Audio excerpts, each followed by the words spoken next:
ሰላም ጤና ይስጥልኝ ተመልካቾቻችን። ይህ ድምጽ የሚሰማችሁ የምስል የሚታያችሁ በመላው ዓለም ላይ የምትገኙ የኢትዮ ቤተሰብ ሚዲያ ተመልካቾችና እንዲሁም በዘመድ ቲቪ የምታዩ ትውልድ ኢትዮጵያና ኢትዮጵያ እንዲሁም ኤርትራውያን በመላው ዓለም ላይ የምትገኙ እንኳን ለሰሙነ ሕማማት በሰላም በጤና አደረሰን እላለሁ። እንግዲህ በቤተክርስቲያናችን አስተምህሮና ስርዓት ይህ ሳምንት ሰሙነ ሕማማት ይባላል። የራሱ የሆነ የሰላምታ አሰጣጥ ሂደትም አለው። በቤተክርስቲያናችን የሰላምታ አሰጣጥ ሂደት ሰላም ብለን የምንለው እንዲህ መልክ ነው።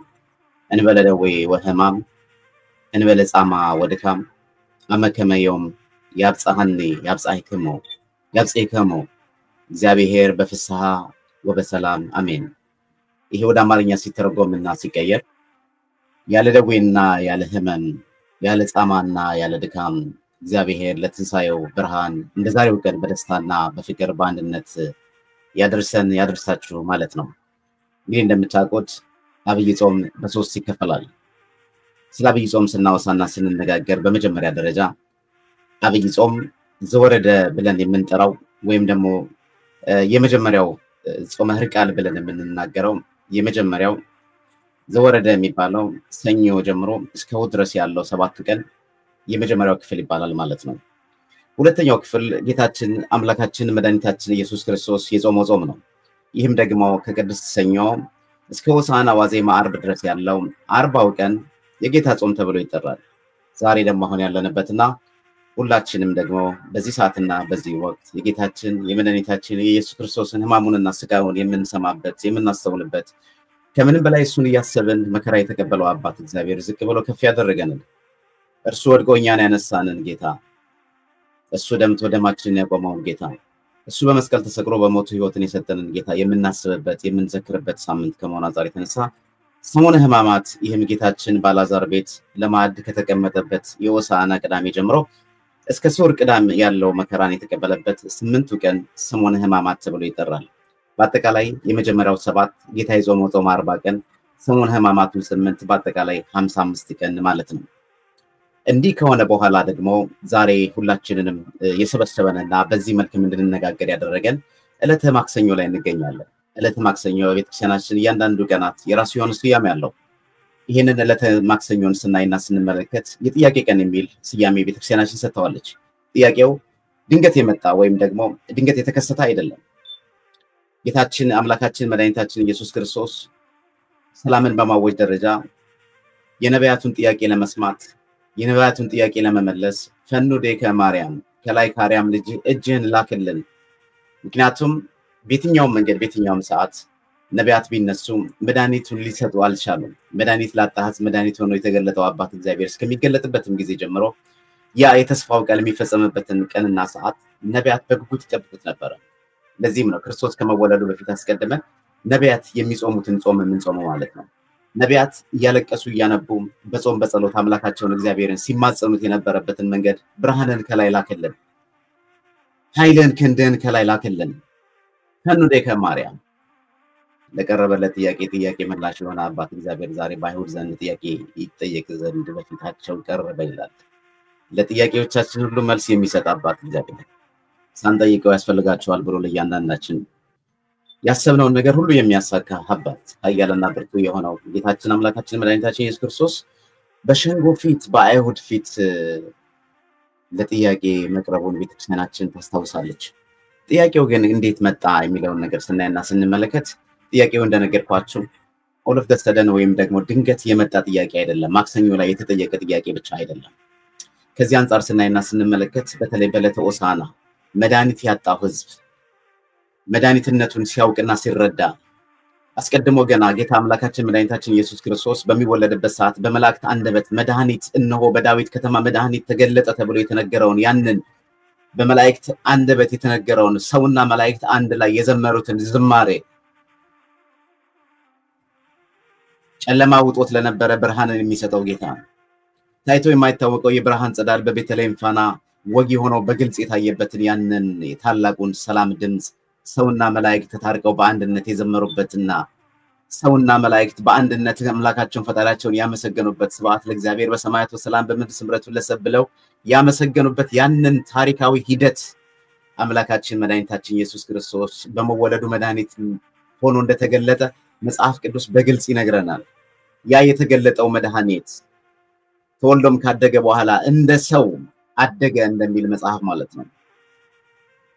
ካደገ በኋላ መድኃኒት ላጣ ሕዝብ መድኃኒት የሆነው ክርስቶስ ለምጻምን ሲያነጻ፣ ደዌን ሲፈውስ፣ ሽባን ሲተረትር፣ ለጥያቄያቸው ሁሉ መልስ የሚሰጥ አባት እግዚአብሔር ነው። ለጥያቄያቸው ሁሉ ጥያቄያቸውን እንደ ፍርድ ቤት ቀጠሮ ሳያራዝም ለሚጠይቁት ጥያቄ ሁሉ መልስ ሰጪ የሆነ አባት እግዚአብሔር የብዙዎችን እንባ ያበሰ፣ የብዙዎችን ህልም የፈታ፣ የብዙዎችን ቋንቋ አንድ አድርጎ ሲናገር የሚሰሙት የሚያዳምጡት፣ ከሱም አልፎ ከሱ በታች ያሉ ደቀ መዛሙርት ሲናገሩ የሚሰሙ የሚደመጡ አድርጎ እርሱ የሰራውን እንዲሰሩ ያደረጋቸው ጌታ አምላክ ኢየሱስ ክርስቶስ ባደረገው ድንቅ ተአምር ክብራቸውና ልዕልናቸው እምነታቸው አፋዊ ብቻ የሆነ ውስጣዊ ማንነት የሌላቸው የአብርሃምን ሕግ እናውቃለን የሙሴን ሕግ እናውቃለን የሚሉ የሚናገሩ እነዚህ ጻፍት ፈሪሳውያን ከግር ከስሩ እየተከተሉ ይከሱት ነበር። እነሱ የሚያስጨንቃቸው ሰንበት ተሻረ ነው። እነሱ የሚያስጨንቃቸው የሙሴ ሕግ ተሻረ ነው።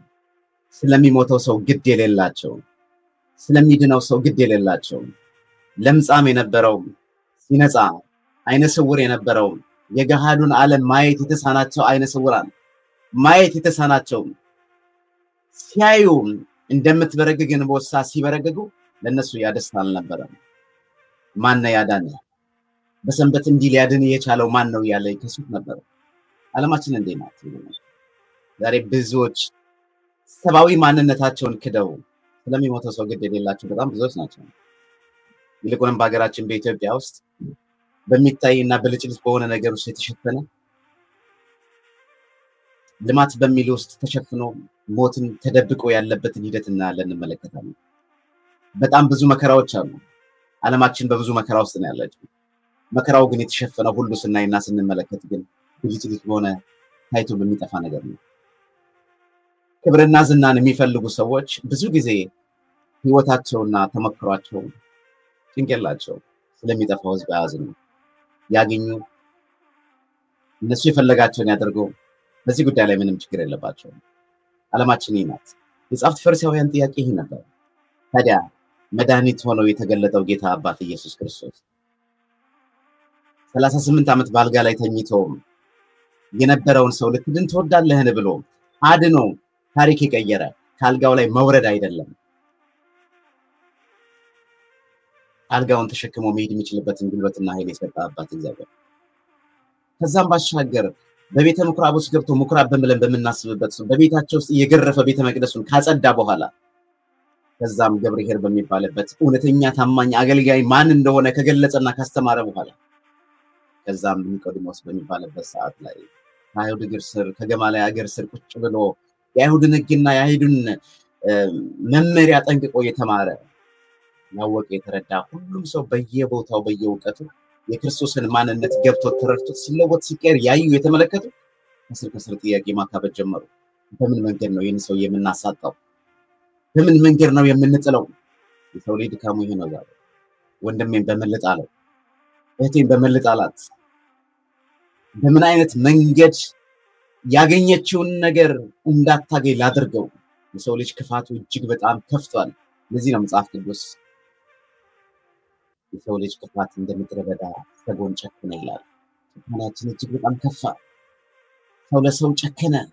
ይልቁንም እኛ ኢትዮጵያውያን በሰላም በፍቅር በአንድነት የምንኖር ሰዎች አንድ የተራበ ሰው ስናገኝ ለተራበ ሰው ያንን የተራበውን ሰው መመገብ ልማዳችን፣ ባህሪያችን፣ ወጋችን የሆኑ ሰዎች የወደቀን እህል አይተን የእህል ጡር አለው ብለን ከመንገድ ላይ አንስተን የምናስቀምጥ ሰዎች ዛሬ በአስክሬን ላይ የሚረማመድ ትውልድ ፈጠርን። የገደለውን ሰው ገርሎት ነፍስ ከስጋው ከተለየ በኋላ አስክሬኑን ማሰቃየት የሚችል ትውልድ ተፈጠረ። አስክሬን የሚጎተትባት ሀገር፣ ቁልቁል የሚሰቀልባት ሀገር የሆነችበትን መንገድ እናያለን። የሰው ልጅ ጨከነ። ጭካኔያችን በዛ። እግዚአብሔር ቤት በኩል ምህረቱን ያምጣልን። ይህንን መድኃኒት የሆነው ጌታ ኢየሱስ ክርስቶስ ወደ ኢየሩሳሌም በሚገባበት ሰዓት ላይ በአህያ ውርንጭላ ተጭኖ ለዳዊት ልጅ መድኃኒት መባል ይገባዋል እያለ ትንሽ ትልቁ ሁሉ በአንድ ድምፅ መስማት አስተጋብቶ መጮህ ጀመረ። ይህ ድምፅ ነው ያመማቸው። ይህ ጥያቄ ያስነሳው ድምፅ ማን ነው እርሱ? ይህ ማን ነው ያሰኘውን ድምጽ ስናይና ስንመለከት የድምጽ መላው የእስራኤልን ከተማ ያናወጠ ይህ ማን ነው የሚለው ጥያቄ ያስነሳ የምስጋና ድምጽ ነበር። ሆሳዕና በአርያም ለዳዊት ልጅ መድኃኒት መባል ይገባዋል። ትንሽ ትልቁም አይደለም ክርስቶስን መድኃኒት ብቻ እኮ አይደለም አንተ ያከበርካት አህያ የከበረች ናትና መሬት መርገጥ የለባትም ብለው ልብሳቸውን ዘንባባ ዝንጣፊ ነጠላቸውን አውልቀው አስቀምጠው ክብርን ሲሰጥ ያየ የተመለከተ ጻፍት ፈሪሳውያን ጥያቄ ያስነሱ። ማን ነው ይሄ? ይሄንን የምስጋና ነጎድጓድ እንዲፈልቅለት እንዲታይለት ያደረገው ማን ነው? አቅም አላቸው፣ ኃይል አላቸው፣ ብርታት አላቸው።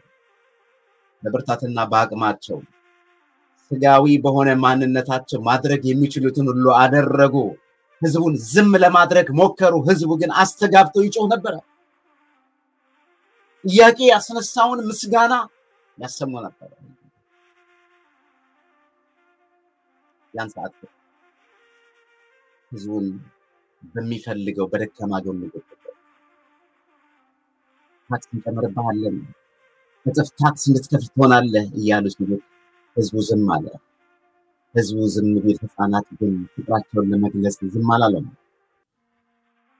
አስቀድሞ እንደተነገረ በመጽሐፍ ቅዱስ የሚጠቡና ህፃናት አንደበት ምስጋናን ቅኔውን ይፈልቃል ብሎ በትንቢት የተነገረውን እያንዳንዱን መጽሐፍ ቅዱስ ብናይና ብንመለከት ትንቢት አለው፣ ምሳሌ አለው፣ ትርጉም አለው። ያ በትንቢት በመዝሙረ ዳዊት የተጻፈውን የትንቢት ቃል ይፈጸም ዘንድ ህፃናት በአንደበታቸው አውጥተው ምስጋናን ማመስገን ጀመሩ። በዚህ የምስጋና ሂደት ውስጥ ህፃናትን ዝም ብለው እንዲገስጿቸው ወላጆቻቸው ታዘዙ። ምንም አማራጭ ስለሌላቸው ዝምታውን ለማስፈን ሲሉ እጆቻቸውን እጃቸው ላይ ጫኑ፣ አፋቸው ላይ ጫኑ። አምላካችን ተባረከ ይባረክ። እኛ ባናመሰግነው ግዑዛን እንደሚያመሰግኑት ማሳያ እንዲሆን የበለዓምን አህያ አንደበቷን ከፍቶ ያናገረ አባት እግዚአብሔር የቢታንያን ድንጋይ አስነስቶ በምስጋና ሆሳዕና በአርያም ለዳዊት ልጅ መድኃኒት ይገባዋል እያሉ መቆጠር። የሰው ልጅ በስጋዊ ጊዜው እረፍትን ለማግኘት መድኃኒትን ፍለጋ ዘመኑን በድካም ያሳለፈው እግዚአብሔር በሰጠው ዕድሜ በእምነት እንድንፈልገው የሚያሳየን እና የሚያመላክተን እውነተኛ ቃል ነው። መድኃኒት ያጣ መድኃኒቱን ሲያገኝ ደስታው ቀላል አይደለም። ዛሬ በሰው ሰውኛ ውለታ የዋለልን ሰው ውለታ ለመዋል እኮ የምንደክመው ድካም ብዙ ነው። ይህ እኮ ከኛ ድጋቂ ሳንቲም ሳይፈልግ ነው። እድን ትወዳለህ ብሎ በቃል ብቻ የሚያድን እውነተኛ መድኃኒት ጌታ አባት እግዚአብሔር እርሱ ከፍ ብሎ እርሱ እኛን ከፍ አድርጎ እርሱ ዝቅ ብሎ እኛን ከፍ ያደረገ አባት እግዚአብሔር ጌታችን አምላካችን መድኃኒታችን ኢየሱስ ክርስቶስ ከፍ ቢቀር ሌላ መድኃኒት የለም። በሆሴዕ ምዕራፍ 13 ቁጥር 14 ላይ እንዲህ ይላል፣ የነፍስም የሥጋ መድኃኒት የሆነው አምላክ ከሱ በቀር ሌላ መድኃኒት እንደሌለ በግልጽ ይነግረናል። ዛሬ ብዙዎቻችን መድኃኒት የምንፈልግ ሰዎች መድኃኒቱን በእጃችን ላይ አስቀምጠን መድኃኒቱን አጠገባችን አድርገን ሌላ መድኃኒት የምንፈልግ በጣም ብዙ ሰዎች አሉ። መድኃኒት የሆነው ጌታ አባት እግዚአብሔር ግን መድኃኒት መሆኑ ሲገለጥ ጥያቄ ያስነሳል። ይህ ብቻ አይደለም። ዛሬ ዓለምን ላስጨነቀው በሽታ ይልቁንም ዛሬ የምናየው የማናየው ባንድም በሌላም በጣም ብዙዎች ታመናሉ። ይሄ መድኃኒት የልባችን በደስታ ይሞላል። እንዲህ ነው የሚለው መድኃኒትነትን ልባችን በደስታ ይሞላልና ይላል ቅዱስ ዳዊት መዝሙር 13 ቁጥር 5 ነው። ታዲያ አምላካችን መድኃኒታችን ኢየሱስ ክርስቶስ ይህንን ታላቅ የምስጋናውን ድምጽ አመስግኑኝ ሳይል የሚመሰገን አባት እግዚአብሔር እሱ በባህሪው ምስጉን ነው። እሱ ቅዱስ ነው። ቅዱስናን የሚፈልግ አይደለም። አስቀድሞ መላእክት ቅዱስ ቅዱስ ቅዱስ እያሉ እንደሚያመሰግኑት መጽሐፍ ቅዱስ በግልጽ አስቀምጦልናል። ቅድስና የባህሪ ገንዘቡ ነው። ቅድስናን ፈልገው ቅዱስ እንድንሆን እኛ እንድናመሰግነው አመስግነን በረከትን እንድናገኝ እንጂ አምላካችን እግዚአብሔር አምላክ እኛ ብናመሰግነው የተጠቃሚዎች ነን። ከዚህ አንፃር አምላካችን ፈጣሪያችን እግዚአብሔር ያ ሁሉ ህዝብ ሲያመሰግነው ጥያቄ ተነሳ። ቅድም እንደነገርኩት ይሄ ማን ነው የሚል ጥያቄ ማለት ነው። ይህን ተከትሎ በሆሳዕና ማግስት ያለው ሰኞ ወይም ደግሞ በሆሳዕና ቀጥሎ ያለው ሰኞ አምላካችን ፈጣሪያችን እግዚአብሔር በድጋሚ ቤተ መቅደሱን ያጸዳበትን ቀን ቤተክርስቲያናችን ታስባለች ትበራለች። ስለዚህ ነገር ስናወሳና ስንናገር መጽሐፍ ቅዱስ ሁላችሁም እንደምታውቁት ምኩራብ በሚለው በሶስተኛው ሳምንት ላይ ቤተክርስቲያናችን ይሄንን ነገር በግልጽ ታስቀምጣለች። ቤቴ የወንበዴዎች ዋሻ አይደለም፣ ቤቴ የጸሎት ቤት ነው፣ የተግበሩ ቤቴ የቤተ ንስያት ቤቴ የቤተ ጸሎት ተሰማይ የሚለውን የመጽሐፍ ቅዱስን ቃል አምላካችን ፈጣሪያችን እግዚአብሔር አውቆ ተረድቶ አስቀድሞም የቤተ ቅናት አቃጠለኝ የሚለውን የትንቢት ቃል ለመፈጸም ሲል በቤተ መቅደስ ገብቶ ቤቱን እንዳጸዳ ምኩራብ በተሰኘው ሳምንት ላይ አምላካችን ፈጣሪያችን እግዚአብሔር በግልጽ እንዳስተማረንና እንደነገረን እናውቃለን። ዮሐንስ ወንጌል ምዕራፍ 2 ቁጥር 13 እስከ 22 ድረስ ይህንን ታሪክ እናስብ። ያን ሰዓትም የቀረበለት ጥያቄ አለ። ጌታችን አምላካችን መድኃኒታችን ኢየሱስ ክርስቶስ ይህንን ነገር ካደረገ በኋላ በብዙዎች ላይ ሸክም ጭነው የነበሩትን ጻፍት ፈሪሳውያን ሸክማቸውን እንዲቀል ካደረገ በኋላ አምላካችን ፈጣሪያችን ኢየሱስ ክርስቶስ ይህንን ድንቅ ተአምር በሰራ ሰዓት እንዴት አንተ ይሄን ለምንድነው የምታደርገው ብለው ሲጠይቁት ይሄንን ቤተ መቅደስ አፍርሱትና በሶስተኛው ቀን አስነሳዋለሁ የሚል ጥያቄ ለጠየቁት ጥያቄ መልስ መልሶላቸው ነበር። ያን ሰዓት በአግርሞትና በመደነቅ 46 ዓመት የፈጀውን ቤተ መቅደስ እንዴት በሶስት ቀን ታስነሳለህ ብለው ተገረሙ። የሚያዩት የሚመለከቱ ስጋዊ በሆነው ማንነታቸው ሐሳባቸው ስጋዊ ስለሆነ ምስጥራዊ የሆነው ገጽ ምስጥራዊ የሆነው ነገር አይገለጽላቸውም፣ አልተገለጸላቸውም። ግን ሲናገር የነበረው ስለ ሰውነቱ እንደሆነ ያን የደቀ መዛሙርቱ እንኳን አላወቁም ይላል። ከተነሳ በኋላ በሶስተኛው ቀን እነሳለሁ ብሎ በነገራችን ላይ አምላካችን ፈጣሪያችን ጌታችን ኢየሱስ ክርስቶስ ከሞት በኋላ ለመገናኘት ትክክለኛ ቀጠሮ የሰጠ ወዳጅ የመጀመሪያውም የመጨረሻውም አምላክ ፈጣሪ ብቻ ከሞት በኋላ ቀጠሮ ለመስጠት እንገናኛለን ወይም ቀጠሮ እነሳለሁ ብሎ የተነሳ ብቸኛ አምላክ ጌታችን አምላካችን መድኃኒታችን ኢየሱስ ክርስቶስ ነው። ታዲያ ይሄን ነገር ባሉት ሰዓት ላይ ምኩራብ በተሰኘው ላይ ቤተ መቅደሱን እንዳጸዳ ቤተ መቅደሱን ጸጥ እንዳደረገ ቀንበር በሶባቸው ለነበሩ ሰዎች ቀንበራቸውን እንዳቃለለላቸው በግልጽ የምናይበት የምንመለከትበት ነው። በዚህኛው የሰኞ ሰሙነ ሕማማት ላይ ግን አራቱም ወንጌላውያን የጻፉት ተመሳሳይ ቃላት አሉ። ይሄንንም ወንጌል ስናይና ስንመለከት በማቴዎስ ወንጌል ምዕራፍ 21 ቁጥር 12 እስከ 17 በማርቆስ ወንጌል ምዕራፍ 11 ቁጥር 15 እስከ 19 ድረስ ዮሐንስ ወንጌል 2:13-22 ላይ እንደዚሁም የሉቃስ ወንጌል ምዕራፍ 19 ቁጥር 44 ላይ በግልጽ የተጻፈ ቃል አለ። ምንድነው የሚለው? የሉቃስ ወንጌል ምዕራፍ 19 ቁጥር 45 ጀምረን ስናነባውና ስንመለከተው ወደ መቅደሱም ገብቶ በእርሱ የሚሸጡትን የሚገዙትን ያወጣ ጀመረ ይላል። እርሱም ቤቴ የጸሎት ቤት ይሆናል ተብሎ ተጽፏል፣ እናንተ ግን የወንበዴዎች ዋሻ አደረጋችሁት አላቸው።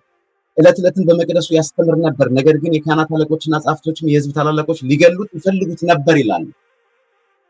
ሊገሉት ይፈልጉት ነበር፣ ግን መነሻ ነገር ግን አላገኙም። በምን ሊያስታብቁ ይችላሉ? የሚያደርጉበትን ነገር አጡ ይላል መጽሐፍ ቅዱስ። ሕዝቡ ሁሉ ሲሰሙት ተንጠልጥሎበት ነበረ። ሕዝቡ ሁሉ ይሰማው ነበረ። እንደ አንድ ቃል ተናጋሪ፣ እንደ አንድ ልብ መስካሪ፣ በአንድ ልብ በአንድ መንፈስ ሆኖ አምላካችን ፈጣሪያችን ኢየሱስ ክርስቶስ የሚናገረውን ቃል ይሰሙት ነበረ ሕዝቡ።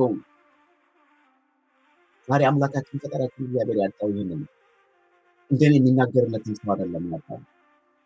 እንደሚማሩትን ቁጭ ብሎ የሚማርለትን ሰው አይደለም ያጣው። የሚናገረውን የሚሆንለት ሰው ነው ያጣው። እግዚአብሔር በተመናቸው አባት ሆኖ እንደ አባት የሚናገረውን ነገር በህይወቱ የሚተገብር ሰው አጥቷል እግዚአብሔር።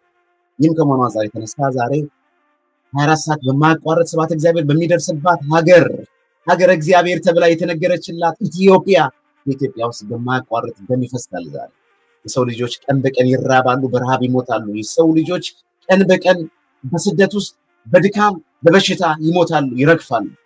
ጠላት ከሩቅ መጥቶ አይደለም፣ በርስ ጦርነት ነው። ይህንን ተናግሮ የሚያሳምን ማን ነው? እንደ ዮሐንስ ያለ ይህንን የሚገስጽ ማን ነው? ማን ነው ቢናገር የሚደመጥ? ለምን? የእግዚአብሔር መንፈስ ከኛ ስለራቀ ማለት ነው። ለዚህ ነው የእግዚአብሔር መንፈስ በምን መንገድ ከኛ ያለፈ ብሎ የሚጠይቅ አገልጋይ በዚህ ዘመን መፈጠር አለበት ብለን የምንናገረው። የእግዚአብሔር መንፈስ በምን መንገድ ነው ከኛ ያለፈ? ለምንድን ነው አድርባይ የሆነው? ለምንድን ነው ለእውነት የማንቆመው? ለእውነት የማንበረከከው ለምንድን ነው? ክርስቶስ ሲናገር ይሰሙት ነበረ። ከክርስቶስ እግር ስር የተማሩ ደቀ መዛሙርት ሲናገሩ ይደመጡ ነበረ። በአንድ ቀን ውስጥ ምን ተንግበር ብለው ይመጡ ነበረ። በሐዋርያት ስብከት ምን እንስራ ይላሉ። ዛሬ በስብከታችን ስንቶች ተለውጠዋል። በስብከቶቻችን ስንቶቻቸው ተቀይረዋል። በስብከቶቻችን ስንቶች ወደ ቅዱስ ሥጋ ወደ ክቡር ደሙ መጥተዋል። ስንቶች ዛሬ ልባቸው ጸንቷል። የተሰበረው ልባቸው ተፈቷል። ልጆቻችን ያገልጋዮች ምናልባት በዘመኑ የነበሩ ጻፍት ፈሪሳውያን ፍሬዋቸውና እይታቸው አመለካከታቸው ለስልጣናቸው መከታ አድርገው ቢሄዱ ብዙ አገልጋዮቻችን ግን ህይወታችንና አመለካከታችን በመቅደሱ ስንታይ ለብሰን ለምንታየው ለታይታ ከምናገለግለው አገልግሎት ወይም ለቅጥር ወይም ደግሞ ለደሞዝ ከምናገለግለው አገልግሎት ማሻገር እግዚአብሔር የሚሰጠንን በረከት አገልግለን ወይም የሚሰጠንን አገልግሎት አስበን የምናገለግል ሰዎች ነው። በሚታይ ትንሽ አገልግሎት የማይታየውን ብዙ ጸጋ ይሰጠኛል ብለን የምናስብ ስንት አገልጋዮች አሉ።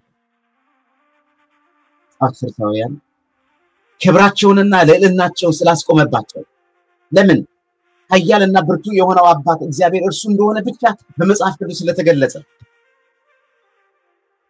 ይሄ ስላመማቸው ከስር ይከታተሉት ነበረ። ኮቴውን እየተከተሉ ማለት ሊገሉትም ይፈልጉ ነበረ። ግን በምን ምክንያት አጡለት? ጥያቄ ሰበብ ይያሉ ጥያቄ መጠየቅን ጀመሩ። ወንጌላዊ ዮሐንስ ሲናገር እንዲህ ይላል። ዮሐንስ ኢየሱስ ከአይሁድ ሃይማኖት ወይም ደግሞ ከጻፍት ፈሪሳውያን እነሱ እናመልከዋለን እንከተለዋለን ብለው ከሚሉት በላይ የሚበልጥ መሆኑን 5 አቅጣጫዎችን ገልጸዋል። የመጀመሪያው ኢየሱስ ከኦሪት ሕግ ይበልጣል የሚለውን ዮሐንስ ወንጌል ምዕራፍ 1 ቁጥር 17 ላይ ተገልጿል። ይሄ ነው ያመማቸው እነሱ።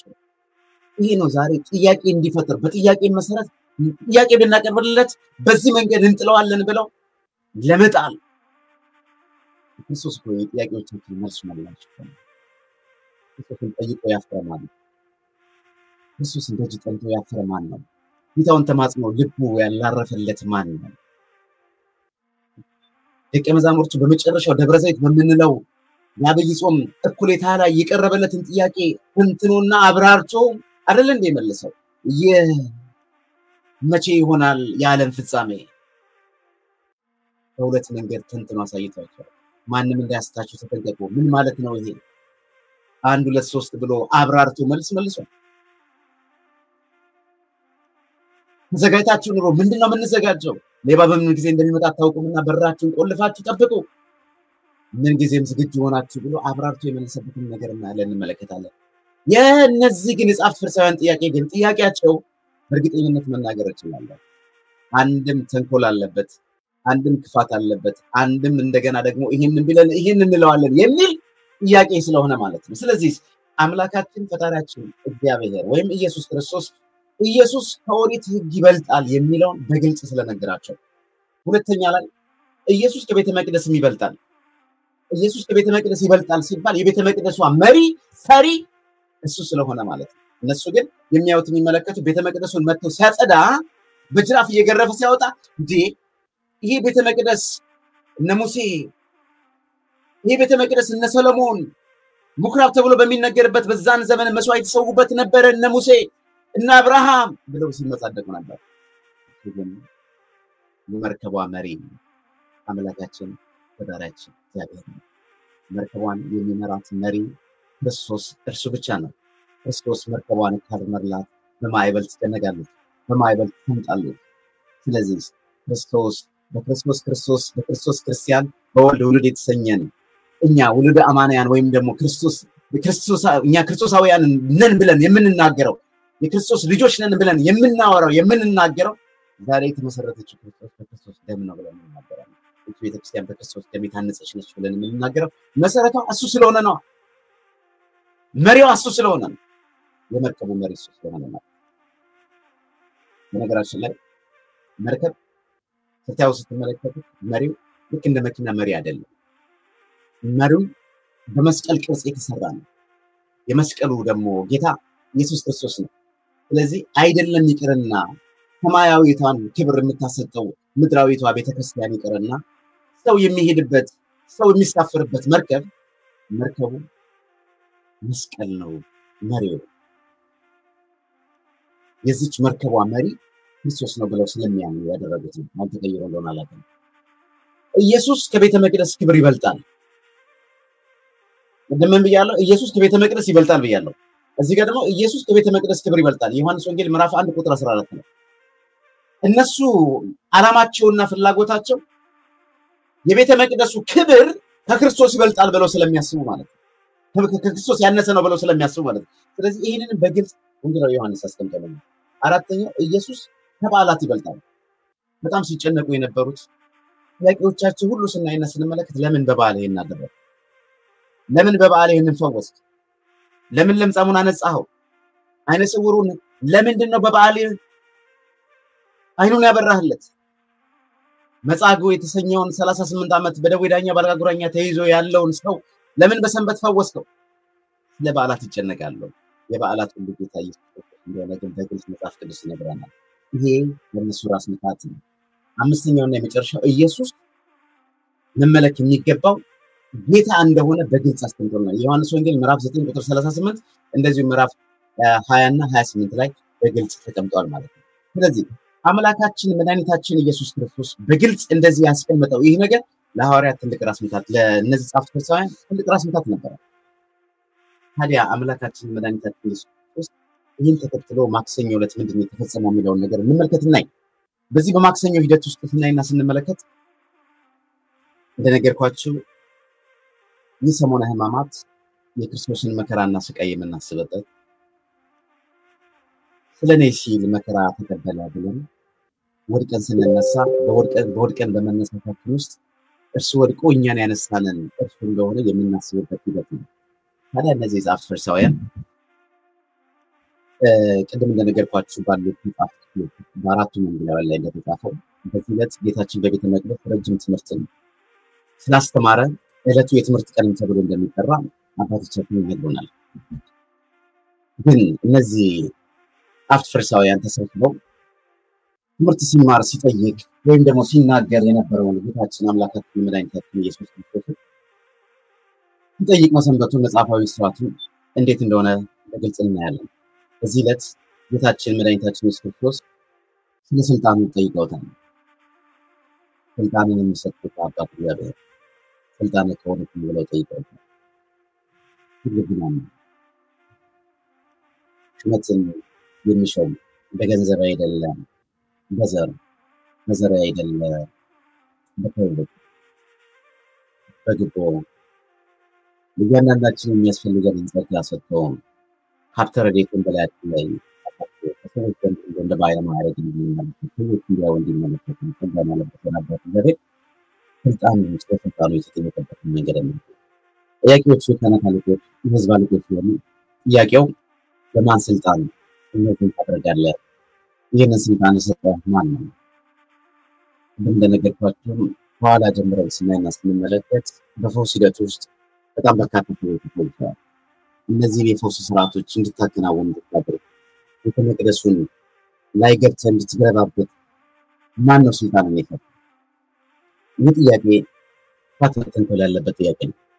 ይህ ጥያቄ ጌታችን ሰኞ ዕለት ቀደም እንደነገርኳችሁ ቤተ መቅደሱን በማጽዳት ሂደት ውስጥ ተከትሎ የተነሳ ጥያቄ ነው። ይኸውም ጌታችን ሲያደርጋቸው የነበሩ ተአምራትና ድንቅ ስራዎችና የካህናት አለቆችን ያስቀናቸው ጌታችን ከሮም መንግስት ባለስልጣናት ጋር ለማጋጨት የቀሰቱት ወይም ደግሞ ያሴሩት ሴራ ነበር። ምክንያቱም ምንም ተንኮልን አጡለት፣ ምንም ክፋትን አጡለት። ጌታችን በቤተ መቅደስ የነበሩት ነጋዴዎችን አባሯል፣ መደባቸውን ገልብጧል። ነጋዴው ማባረሩ፣ መደብደቡ፣ ማስለቀሱ መንግስትና አቋም አለው በማለት ከሮም መንግስት ዘንድ ለማሳሳት ነበር እቅዳቸው።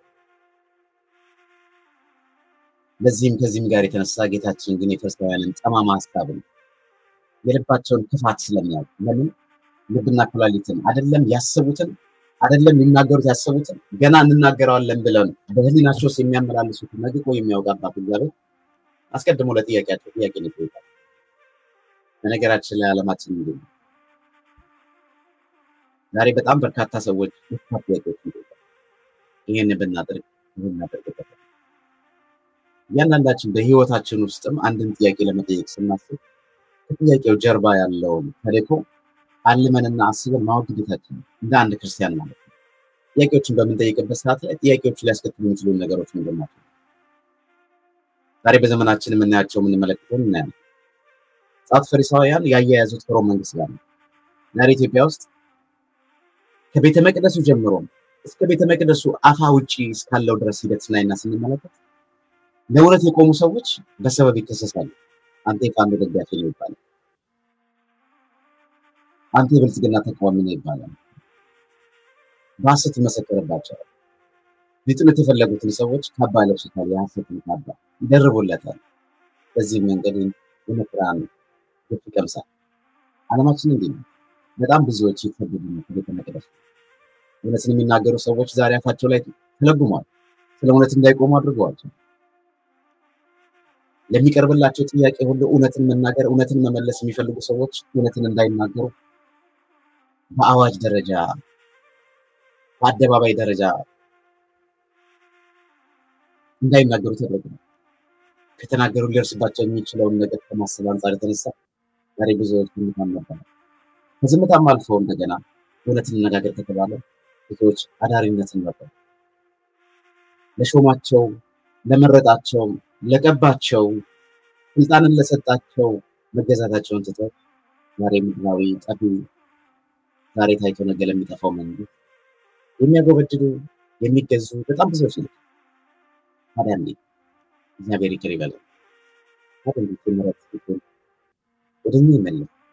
ታዲያ እንዴት የምሕረት እጁን ወደ እኛ ይዘርጋ? ጌታ አባታችን ከዚህ አንጻር እነዚህ ጸሐፍት ፈሪሳውያን ከሮም ጋር ለማቀሳሰር ያሰቡትን ሴራ አምላካችን መድኃኒታችን ኢየሱስ ክርስቶስ እንዲህ ጠየቃቸው። ጌታችን የፈሪሳውያንን ጠማማ ሐሳብና ጥያቄ ስለተረዳ እንዲህ አላቸው፣ የዮሐንስ ጥምቀት ከየት ነው? ከሰማይ ነው ወይስ ከምድር ነው አላቸው። ግራ ገባቸው። ጌታ ጥያቄ የመለሰበት ሂደት የእነሱን ጠማማ ክፋትን በመረዳት ነው። ዛሬ የበቁ አባቶቻችን፣ ዛሬ ለእግዚአብሔር የታመኑ አባቶቻችን፣ የእግዚአብሔር መንፈስ በእነሱ ላይ ያደረው አባቶቻችን በሰው ዘንድ ያለውን ፍላጎት እንዲያውቁ እንዲረዱ ኃያልና ብርቱ የሆነ አባቶቻችን ጸጋውን አልብሷል።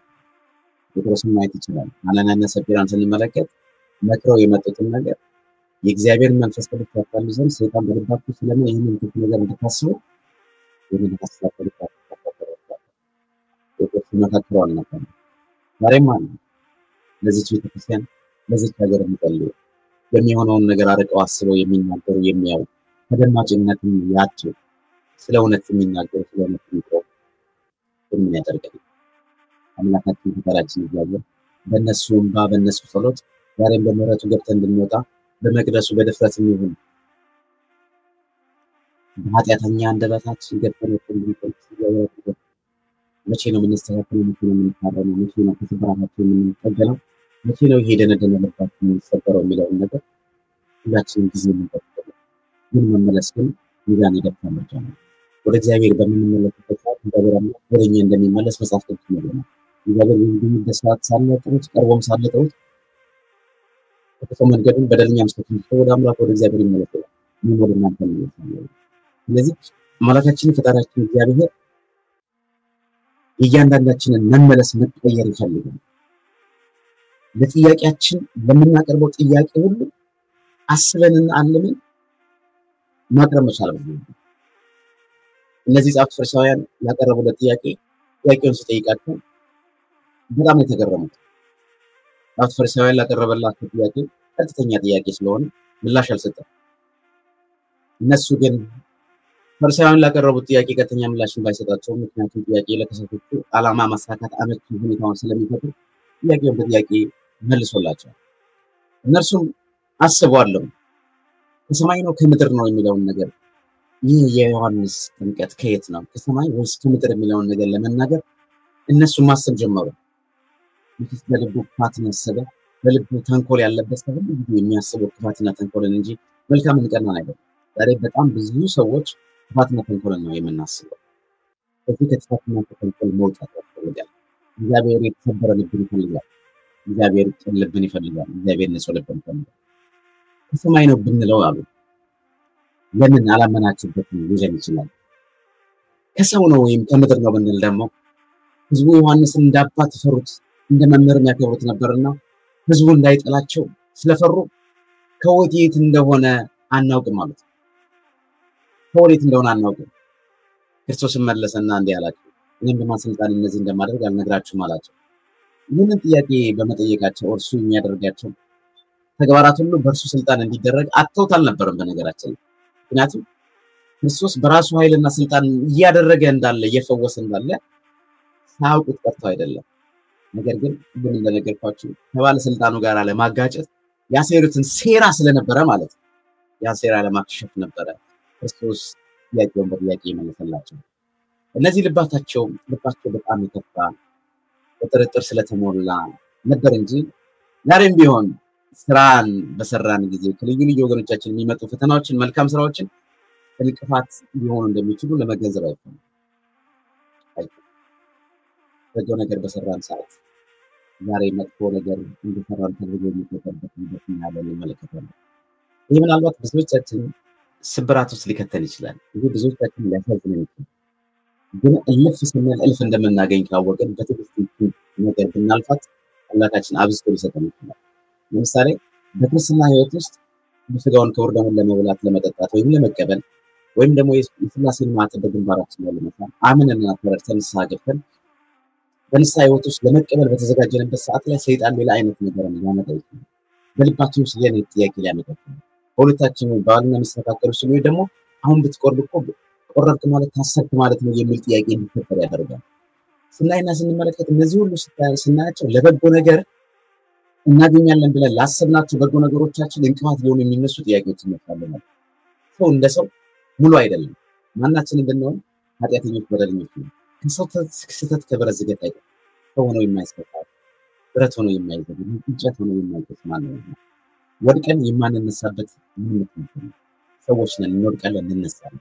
ወድቀን እንዳንቀር ንስሐ እግዚአብሔር አዘጋጅቶልናል። በንስሐ ህይወት ውስጥ ለማለፍ ስንዘጋጅና ስንሄድ ግን እንዲህ አይነት ጥያቄዎች ይመጣሉ። በጎ ነገርን ለማድረግ ከዚህም ባለፈ መንገድ እንደዚሁ እንደገና በጎ ነገርን ባደረግን በጎ ያደረግንለት ሰው መጥቶ በጎ እንዳላደረግንለት ለኛ ክፋትን የሚመልስበት መንገድ ነው። ያ በረከት እንዳለው ማሰብ ያስፈልጋል። እግዚአብሔር ምን ያህል በስራችን ውስጥ እንደተደሰተ ማወቅ መቻል አለብን ማለት ነው። አንዳንድ ጊዜ እንዴ ባጎረስኩ እጄን ተነከስኩ ብለን የዘረጋነውን እጃችንን የበረከት እጃችንን የምንሰበስብበት ሳይሆን አብዝተን የምንዘረጋበት ለካ ይቺ ፈተና ውጤት እግዚአብሔር አምላክ ትንሽ ዋና አገልግሎትን ቆጥሮልኛል ብለን እንድንመለከት የሚያደርግበት ነገር ነው። እናውቅ ማለት ነውና እንግዲህ የተወደዳችሁና የተከበራችሁ አድማጭ ተመልካቾች የምትሰማችሁ የምስል የሚታያችሁ ሰፋ ባለ መንገድ እንግዲህ አይተነዋል። ብዙ ነገሮችን ለመመልከት ይችላል።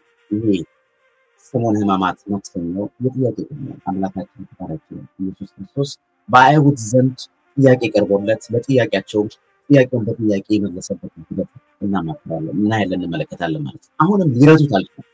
በገዛ ፈቃዱ ራሱን አሳልፎ መስጠት እንዳለበት ወይም እንደሚሰጥም ማሳያው ምልክቱ ይሄ ነው። የትኛውም መንገድ ላይ ሴራ አስረው እነሱ ከመንግስት ጋር አጣልተው ለመንግስት እጁን እንዲሰጥ ወይ መንግስት እጁን አስገብተው እሱ ላይ ቅጣት እንዲያደርስ ወይም መከራ እንዲያደርስ ፍላጎታቸው አልተሳካላቸው። በገዛ ፈቃዱ ነፍሱን አሳልፎ እንደሚሰጥ ማሳያው ምልክቱ ይሄ ነው። አሁንም ይሄ ጥያቄ ነው ስንመለከት ኃያልና ብርቱ የሆነው አባት አምላካችን ፈጣሪያችን ይላል። ደሃውን ሀብታም የሚያደርግ በሽተኛውን ጤነኛውን የሚያደርግ ለምጻሙን የሚያነሳ ሽባን የሚተረተር ሙታን የሆኑትን ሰዎች ሕያዋን የሚያደርገው አባት እግዚአብሔር እርሱ ባለስልጣን ሆኖ ለባለስልጣኖች ሞገስና ክብር የሆነው አባት እግዚአብሔር ስልጣነ ኬት ነው የተደረገበትና ቀን የምናስብበት ነው። ቀን አምላካችን ፈጣሪያችን እግዚአብሔር በደለኛ ሳይሆን እንደ በደለኛ ተፈጥሮ ስህተተኛ ሳይሆን እንደ ስህተተኛ ተፈጥሮ የሰራው በጎ ነገር ጥያቄ ቀርቦለት ጥያቄውን በጥያቄ ያረታበት የሰሙት ማለት እንዲህ ማለት እንቀጥለዋለን። አምላካችን ፈጣሪያችን እግዚአብሔር ያለ ደዌና ያለ ሕማም ያለ ጻማና ያለ ድካም እግዚአብሔር ለትንሣኤው ብርሃን እንደ ዛሬው ቀን በደስታ በአንድ ያደርሳችሁ ሀገራችን ኢትዮጵያ ትንሣኤውን ያቀርብልን። ለተራቡ ለተጠሙት አምላካችን የሚወዱት የሚጠጡትን ያዘጋጁልን። አምላካችን ፈጣሪያችን እግዚአብሔር በስደት ያሉትን ስደት መልስልን፣ የታመሙ የምህረትን ይላክልን፣ እንደዚሁም የሞቱትን አምላካችን ፈጣሪያችን እግዚአብሔር በምህረቱ ይጎብኝልን። ይህንን ድምፅ ለምትሰሙ ሁሉ አምላካችን ፈጣሪያችን እግዚአብሔር ሰሞኑን ሁሉ ይባርካችሁ ይቀድሳችሁ። ሰሞነ ሕማማቱን ሰላም፣ ፍቅር፣ ደስታ ባል ያደርግልን። ለብርሃነ ትንሣኤው በሰላም እንደደረሰ እየተማጸንኩኝ ይጋጠማለሁ ይዘበራል እናታችን ቅድስት ድንግል ማርያም ቸርነት ሰላም ሰላም